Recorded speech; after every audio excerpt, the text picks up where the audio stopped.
Bismillahirrahmanirrahim. Assalamualaikum warahmatullahi wabarakatuh. Today we will conduct this session in English because for the sake of the recording as well. So we'll try to make this as a two-way session. So at any time you may stop me and to ask questions. Okay. So the session today is to give you introduction for the complete cardiovascular examination, physical examination for the purpose of our undergraduate students. Okay, and hopefully perhaps maybe postgraduate also can benefit from this if they can access to this video. First of all, okay, cardiovascular system is four main systems that always be assessed in medical posting as well as in master of surgery. So it's always challenging because of involved auscultation. When involved this one, it's going to be a little bit challenging. Okay, so let's go down to our demonstration. Okay, we begin as always. Question to the students when we are assessing them is examine the cardiovascular system, or as this patient is having chest pain or shortness of breath, please proceed. Either one. Okay. So as always, make sure wash your hand. 7 steps.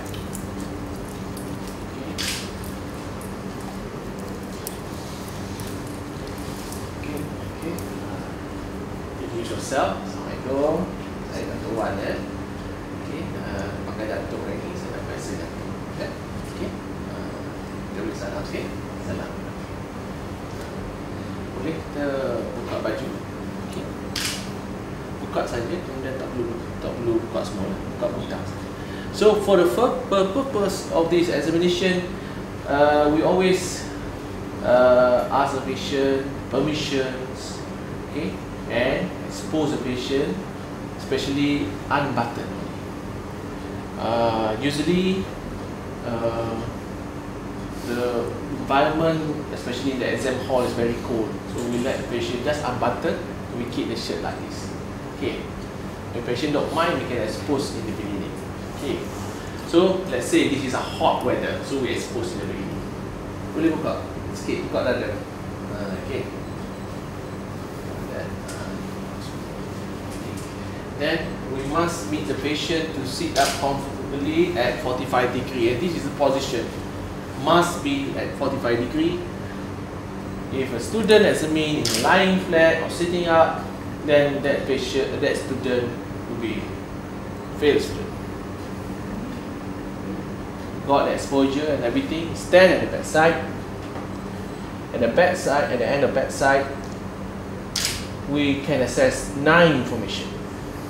Okay, which we have assessed when we introduce ourselves, when we ask permission, whether the patient is alert, number 1, conscious, number 2, whether the patient any respiratory distress by looking at accessory muscles, okay, and the movement of the patient, as well as number 4, the patient is comfortable or not. When we say comfortable, patient meaning not in pain. Okay, 4 information by the end of bedside. Another 3, patient hydration. Okay, this is just a gross assessment. We can assess further when we go to specific examination.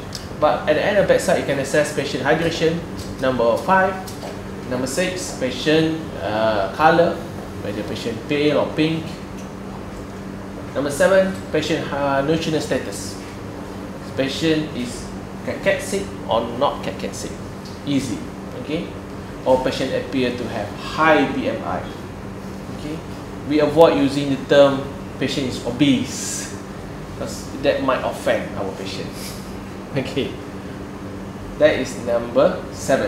Number 8, any attachments, obvious attachment like an IV line, oxygenation, ventilator mask, continuous bladder drainage, CBD, Okay, any attachment must be mentioned. The last one, number 9, obvious abnormality that you can see by the end of the bedside, like amputated limbs, abnormal posture, okay, or very huge scar that you can see because you expose early, or asymmetrical of the face that is visible at the end of the bedside.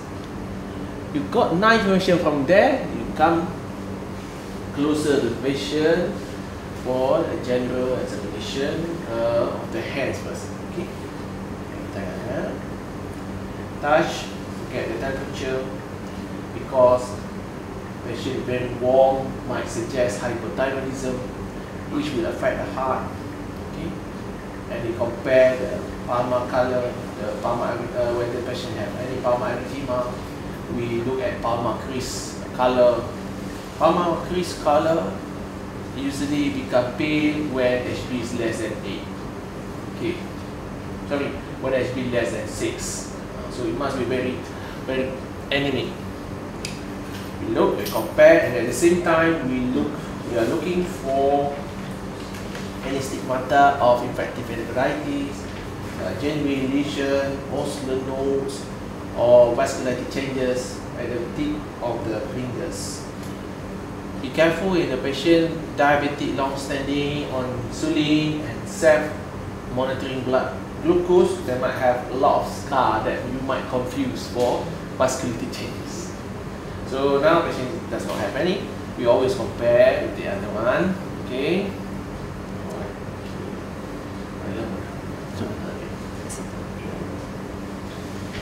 Okay. Then you turn the patient at the back of the hand, turn the patient hand. And this is the time where we look at the angle of the nail bed. Okay. To check for fluctuance, and we also see with the loss of angle there. This is for all the tests for clubbing, finger clubbing. Okay. And then we do on the other hand, with the back of the hand. Eye level again, want to check fluctuance. Press with 2 fingers, as well as you look at the angle where it lost. And you're not sure, this is the time when you do a diamond sign test, or a Shamrock sign. Okay, if you see a very nice shape like a diamond or a shamrock, then it's no clubbing. Okay, that is the test. Okay, done that.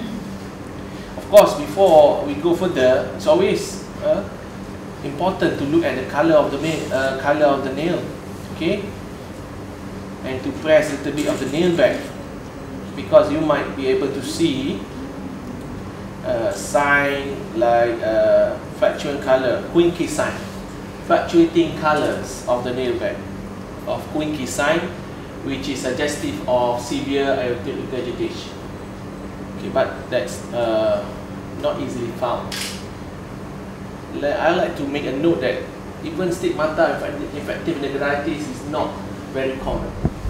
So don't be surprised, the patient might have an infective enteritis with absence of these signs. Okay, we just compare both sides. Alright.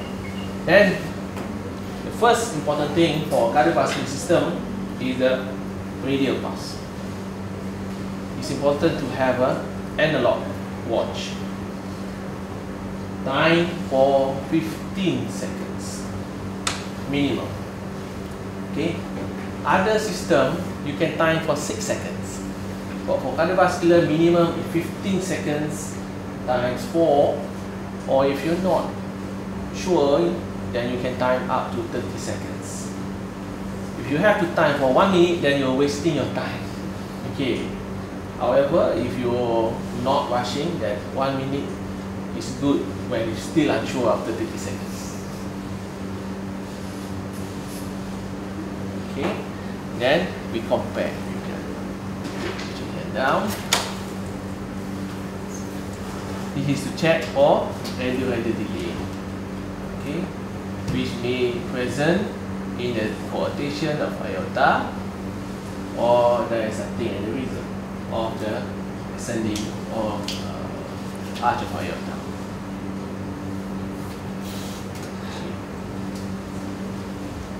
Then, at the same time, at the pulse station, you're gonna check for.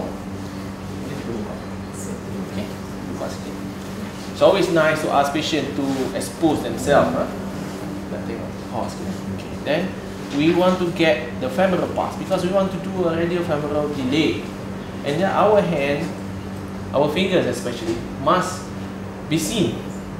Never ever, okay, do like this, okay, because nowadays the sexual harassment can happen both ways. So imagine if you do like this and you are a lady and this guy and scream, and that will be the end of our career. So remember, alright? So our finger is visible. Check this, right?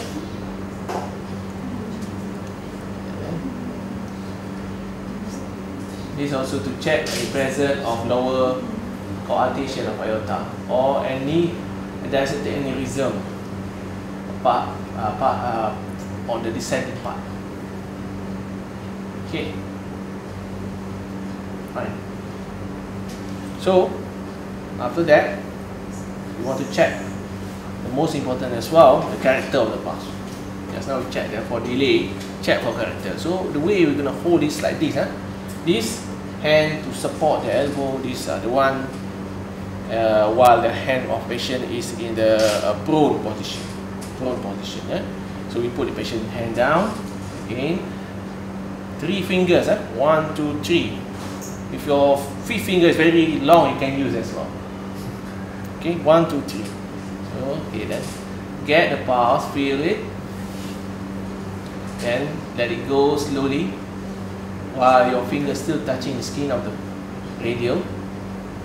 When you cannot feel anymore, this is the time to lift the patient up, the patient hands up. Okay, 90 degree. At this position, if suddenly you felt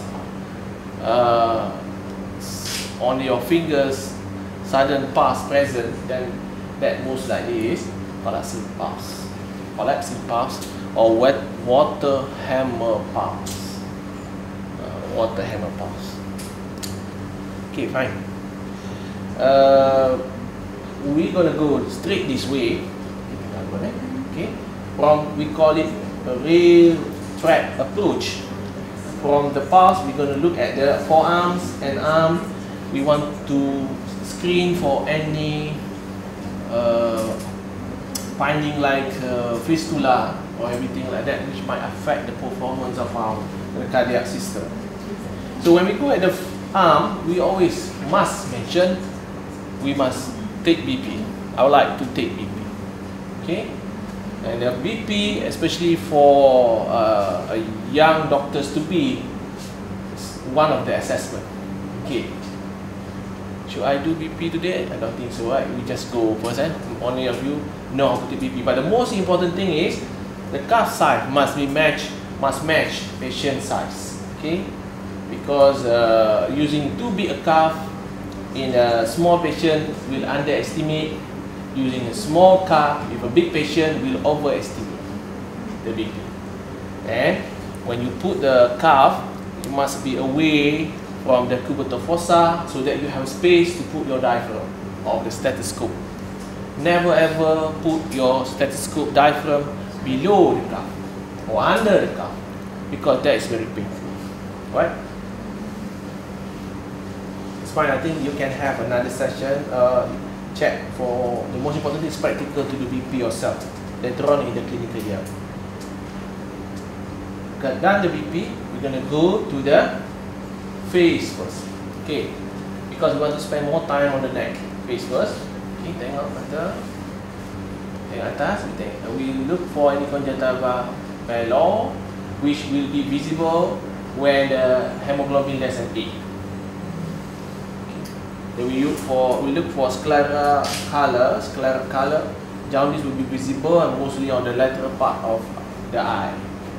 We also check for any corneal arcus, okay, or any xanthelasma that visible around the eye, which in this case not. Okay, and we need to have a torchlight to check for mouth hygiene as well as the arch of the palate. whether it's very high or not, that will be present in the Marfan syndrome. Kat lidah, we look underneath the tongue to check for central cyanosis. Okay, as well as the color of under the tongue, it might also be jaundice. Okay, it can be either blue or yellowish. Right, so we done that. Still need to use this actually. We're going to go to the neck, where the second most important thing in cardiovascular system. Okay, we take the patient head a little bit 30 degree, no need to be 45 degree, because the more to the left, the more tense the neck will be, and less likely you will find the JVP. So if we use the torchlight actually to at an angle to see, to make or to see clearly, as well as to make shadows, because when there is something moving at the neck, the light will show shadows behind the light, or the edge of the light itself will move because of there is a pulsation. And now we have to decide that pulsation.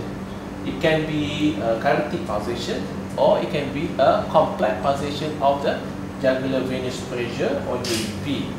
And that is why it's so important for all of us to understand the character and to know the character of JVP. It's supposed to be 7 of them, okay? Or more actually, if you read more, if you have done more reading. So we can do at this position, we want to check the pressure of JVP, we can do hepatojugular reflux. Hepatojugular reflux at 45 degree. Tarik nafas, lepas. When patient breathe out, you press. Tarik nafas, lepas, press. Okay. So at this position, if there is JVP, you're going to make it more obvious. You're going to augment it to see. Normal JVP is 3 cm, level from the angle of Louis. Okay. And when you do hepatojugular reflux, it will become 4 cm. So that's why in practice we only say JVP is raised when it's more than 4 cm. Okay. Because that 3 and 4 is a grey area there. So in normal patients, mostly we don't see JVP. And you can do if other tests, occluding tests, or you compress to see whether it feels from above. Okay, and check when you see the pulsation, whether it's complex pulsation or simple pulsation like the counting. And the most important thing is, if you see JVP pulsation, you think it's JVP, you put your finger on it. Don't press on it. You put your finger.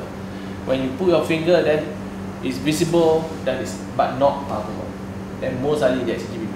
But if you put your finger on it, then it's pulsatile, then it's cardiac. Okay, and the rest I think you need to read yourself, because when you see me in your clinical years, I will ask all the character of JVP.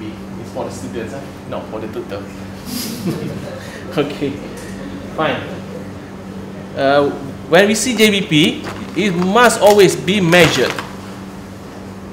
Okay, when we measure, angle of Louis is located at the second intercostal space. Angle of Louis is the mandibular sternum, the angle of mandibular sternum where it meets the sternum. So that is the bony prominent. We call it angle of Louis. You just put your ruler there, okay, in centimeter. Right?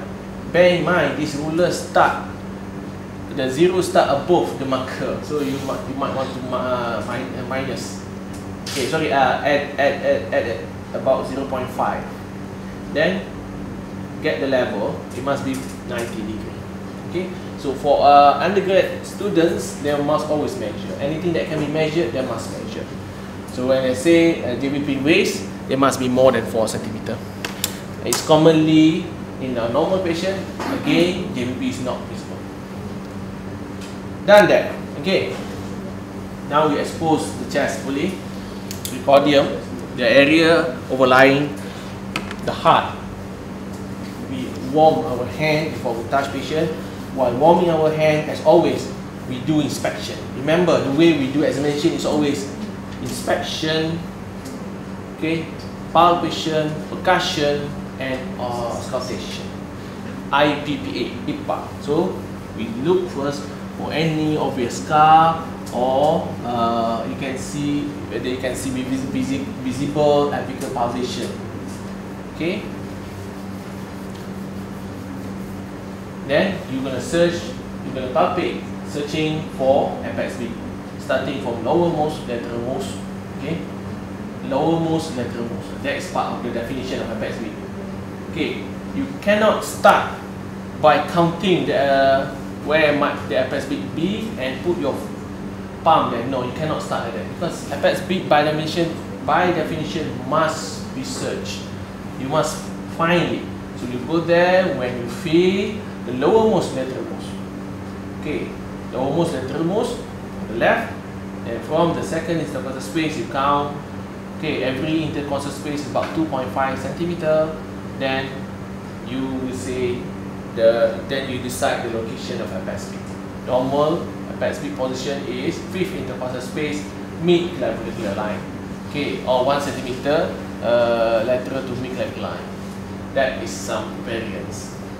When it's more than 5 centimeter away, or when it's going down to 6 or 7, then it's deviated, meaning most likely patient have a left ventricular hypertrophy.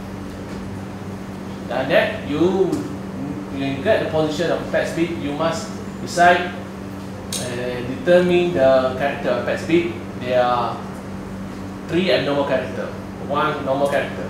Normal character of apex beat is soft, touching your finger, soft. When it becomes tapping, one of the abnormal, tapping apex beat will become sharp. Okay, sharp. It become heaving, another abnormal character. Heaving or thrusting, I put it into 1 because they will move your fingers, 4 fingers. Okay, so more touching, more you can feel your finger. Okay, heaving usually you can feel most of the time. Thrusting sometimes there, sometimes not. Okay, heaving usually because of pressure, thrusting because of volume, but they behave almost the same. The last abnormal character is forceful, meaning you can feel your palm all moving because of the apical pulsation or because of the heart contraction.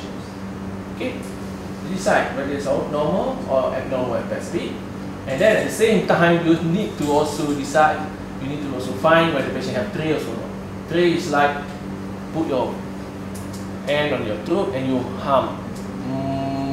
That is trill. Okay. When the patient have trill, that is what we call palpable murmurs, and the murmurs will be 3/4/6. Okay. 3/4/6 when they have trills. Okay. From the apex beat, you're gonna go to tricuspid area. Okay. Then you go to the left center edge area or Erb's point. You go to the pulmonary area. This is all searching for any palpable murmurs or trills. Go to the aortic, and then put your palm like this, either like this, all accepted to check for parasternal heave, which is for left ventricular heave or right ventricular heave, both to say patient have a large left or right heart. Okay, when you put in the eye level, it becomes like this.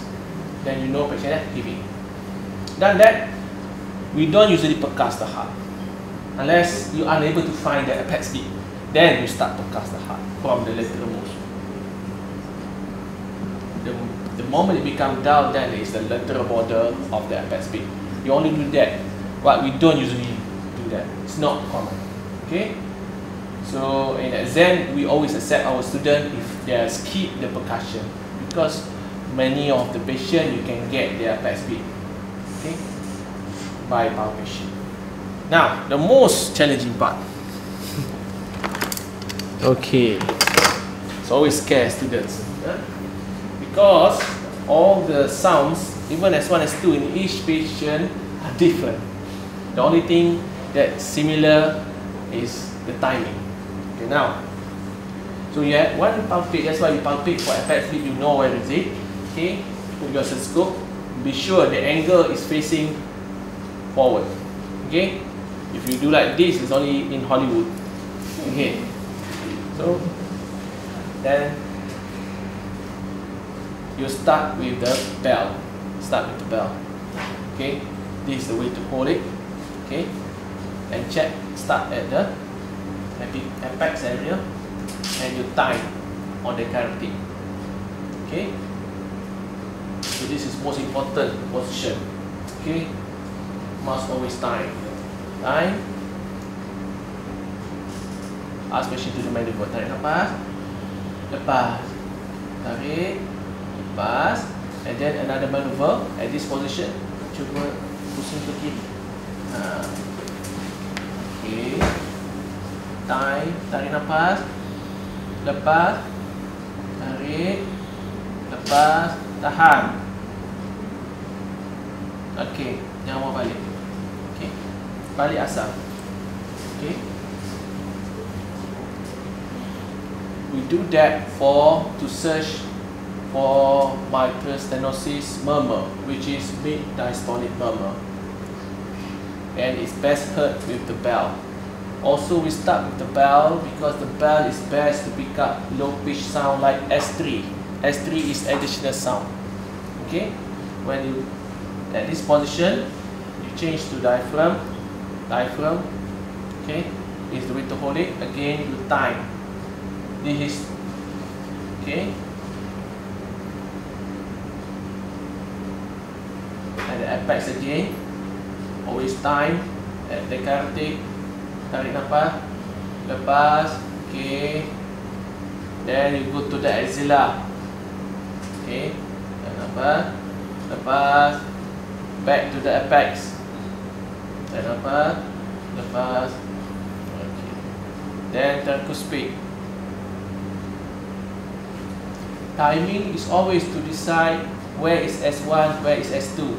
The moment you can feel the pulse at the carotid coincide with the first heart sound. Okay, the one that you can feel at the carotid pulsation coincide with the first heart sound, S1. To the left sternal edge or Earth's point, to the pulmonic, tarik nafas, lepas, aortic, tarik nafas, lepas, tarik, lepas. Okay, then we're going to change to we can listen to the carotid. Tarik nafas, lepas, tarik, tarik nafas, tahan. Okay, lepas. This is to check any radiation of murmurs from the aortic area.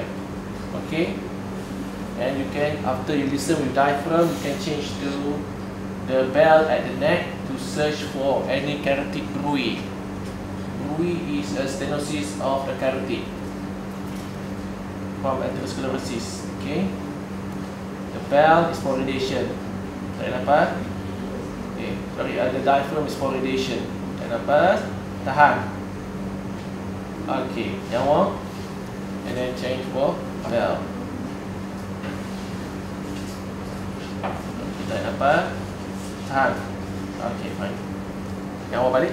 If you don't ask the patient to hold breath, then you will not be able to listen most of the time because of the breathing. Okay. So you done that, you have to ask the patient to sit up. Okay, sit up. Okay. This is another position to auscultate the heart. When you make patient sit up, the base of the heart is closer to the chest. Okay, the base of the heart is the top of the heart. Because the heart is a triangle, the base is a triangle. The base is on that part. The back is below. So when you put the patient sitting up, the base will be closer to the chest wall. So you can hear murmurs such as aortic regurgitation, aortic stenosis, pulmonary stenosis, and as well as PDA, pattern ductus arteriosus, more clearly. So you can, this position you can hear with diaphragm, always time,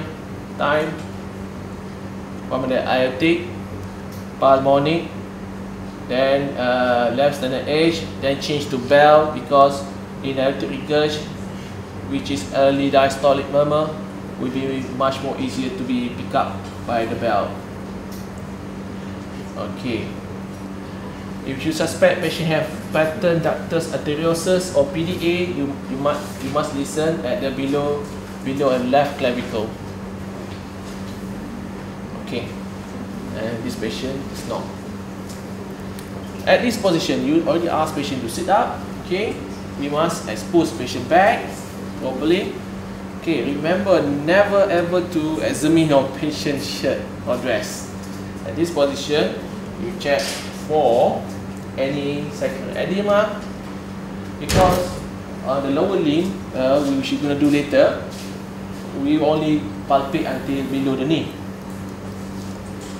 Then at this position, we're going to listen at the bases of the lung. Tarik nafas, lepas, tarik, lepas, tarik, lepas.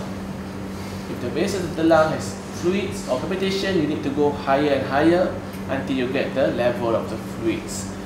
This is not part of the respiratory system. This is to assess the function of the heart. Because if there is a bi-basal fluids cavitation, most likely the patient is having heart failure, coupled with sacral edema. Okay, tidur balik. Right. Done that? Then we're going to do lower limb. Okay. This is actually a variant of examination where we do lower limb the last, because we want our student to actually compose themselves before they present. So if they do lower limb the last, they can compose themselves. Huh? So yeah, they're relaxed. So done the major part already. So you can check for any pitting edema. At the same time, the student can think, okay, what they have found. Okay, and you can do a check for pulses. Okay, dorsalis pedis as well as posterior tibial artery. Okay. Again, I repeat, if patient have a pitting, lower limb edema, you just palpate until below the knee, never go above the knee. Okay, because when patient have below the knee, we have done the sacral edema just now. So as I say, this is a thinking station. Student can think and compose themselves before they present. Okay, when you've done that, it's almost the end already, right? Usually we will actually present. We will say, the examiner, we will say, I would like to put patient flat, flat position to examine for GI system, especially the liver and the spleen. Okay. I also would like to look at the vital chart, especially the temperature. That is actually important if we suspect our patient to have infective endocarditis, because they will have most likely have splenomegaly, and the fever will be visible in the vital charts. Okay. Then after that, we time the patient. Okay, terima kasih. Cover back the patient, make sure the patient comfortable. Okay then? That's it. We are ready to present. Okay.